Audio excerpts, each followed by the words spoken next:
Hi viewers! வாழைக்கா fry எப்படி செய்யலான்னு பார்க்கலாம். அதுக்கு ஃபஸ்ட் வாழைக்காலாம் என்ன செஞ்சுக்கோங்க, தோலை நல்லா வெட்டி எடுத்துட்டு, சின்ன சின்ன பீசஸாக என்ன செஞ்சுக்கோங்க, கட் பண்ணி தனியாக எடுத்து வச்சுக்கோங்க.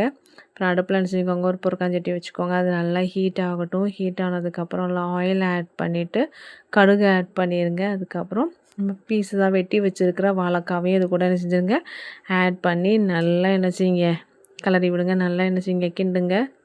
நல்லா என்ன ஆகணும், ஃப்ரை ஆகட்டும் வாழைக்கா.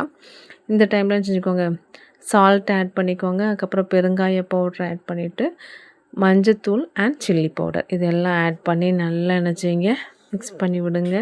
நல்லா நமக்கு என்ன ஆகணும், வாழைக்கா வெந்து வரணும். இந்த மசாலா எல்லாம் என்ன செய்யணும், வாழைக்கால பிடிக்கணும். அதனால் என்ன செய்யுங்க, நல்லா அதை என்ன செய்யுங்க, கிண்டி விடுங்க.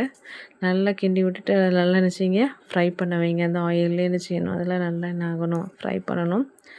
ஃப்ரை பண்ணி வந்துச்சு அப்படின்னு சொன்னால் பார்த்திங்கன்னா, கலர்ஃபுல்லான வாழைக்கா ஃப்ரை ரெடி.